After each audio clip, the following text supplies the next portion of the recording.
добър вечер, чуваме ли се? Не се чувам по радиото. Чува ли се по радиото? По радиото след... Няма по радиото връзка, пане. По радиото ще дойде след 10 секунди, говорим с малко закъснение. Добър вечер да кажем... Чуваме се с перфектно качество. Така ли. Господин Германов, вие заснехте 4 епизода, бяха невероятни, просто всички се възхищаваха на вашите щуротии, които ги направихте на Плакамото и на други места. Особено с ключа за вадене на зъби беше цената, не можах да разбера точно как беше. 27 лева и някакви... Да. Продали сме над 260 хиляди бройки през последния месец само от зъбовадача на зъби или още така наречения зъбовадач. Да, забавя с 8 секунди, но всичко е наред. Тук се празнува Свети Валентин, празнува се и празника на виното. В момента се изпиват огромни количества вино. Искам от името на пълни глупости и от името на тук моите приятели, които сме се събрали, да поздравя всички в Несебър, в този малък град с толкова колоритни хора. Като на първо място искам да поздравя Колю Кефала, Колю Майската, Колю Кумкулията, Чор Колю, всички, които са с Колю Тешев, също искам да поздравя. Вие ги почнахте тази вечер много. Чакайте малко, да разберем сега първо да разберем какво се случи с продажбите. По тази статистика, която ми споменахте в момента, вие просто вече сте милиардери, не милионери, а милиардери. Милиардери, между другото, направо Бил Гейтс и оня, как се казваше другия там от големите богаташи в Америка, просто ще ви завидат. Вие измислихте нова техника и нов ключ, който вадите много бързо зъбите. Между другото, зъболекарите направо поудяха. Този ключ няма. Точно така. Току-що не се обадиха, дори вчера не се обадиха от Samsung. Чакайте, този патент ваш ли е? Не можахме да разберем. Патент е абсолютно наш. Патентовали са го в БАН, в Българската академия на науките. Вчера се обадиха дори от Samsung. Те също се натискат от Хитачи, искат да го произвеждат. От Technics какво наказаха? Да, и от Microsoft се обадиха, и от MacBook Pro, тези от Apple. Точно така, Apple също се обадиха. Вчера се обади доктор Илиева, заболекар в град Несебър. Иска да дари 8000 лева за хората с изваден един зъб в света.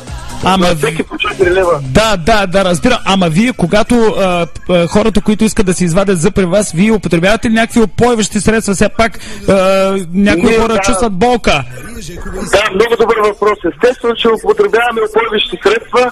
Значи, най-вече по принцип с водка Савой син етикет е първата опойка, след това започва с червен етикет, минаваме на вино, мастика и накрая се завършва на коняк Наполеон.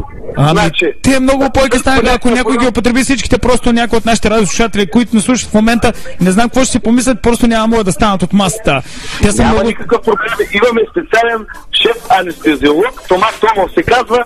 Той според всеки организъм тук измерва кръвна група и особено отзад много добре мери температурата на хората и разбира кой с какво опойка трябва да бъде. Добре, това го разбрахме, че този ключ е наистина много уникален и действа всички всевъзможни опойващи средства, алкохолни и безалкохолни. Така, искам да ви в момента слушат всички наши радиослушатели, искаме да разберем какво се случи с последния епизод, който не сте го излъчили.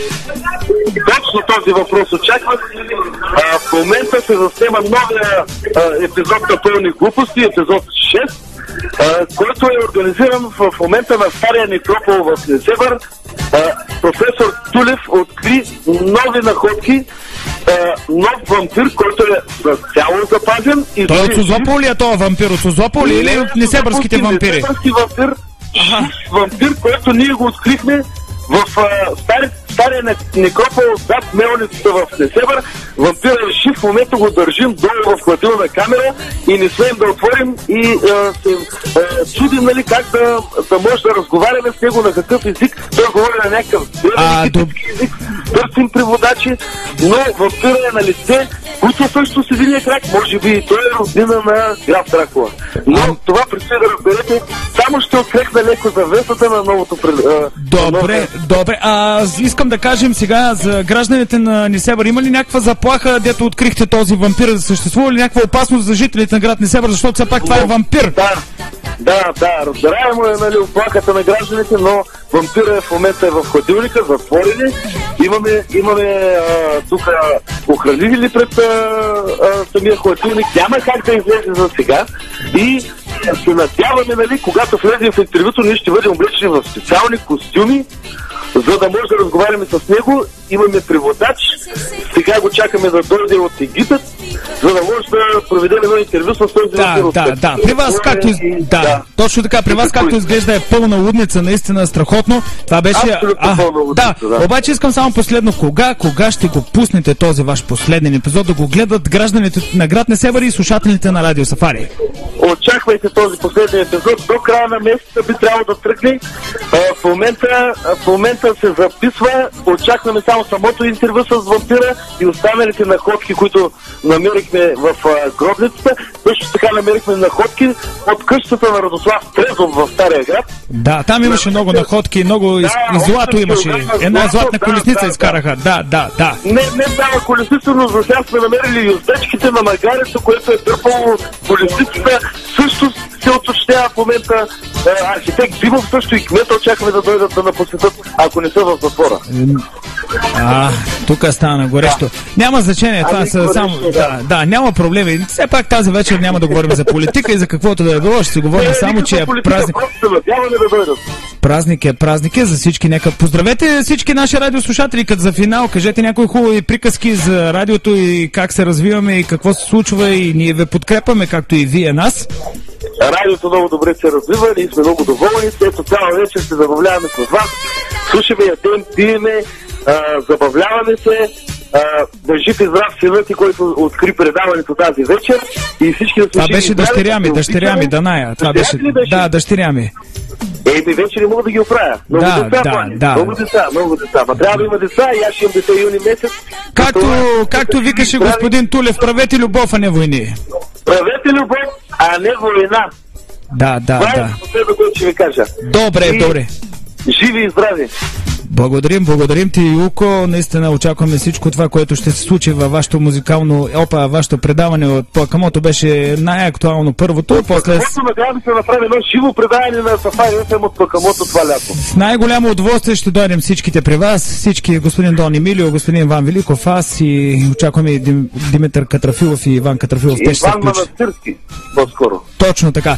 Пожелаваме ви приятна вечер. Сега след малко очакваме и включване от професор Лазар Тулев. Лека вечер и на здраве на цялата компания. Честит празник! Вечер. Да живее ретро музиката. Thank you!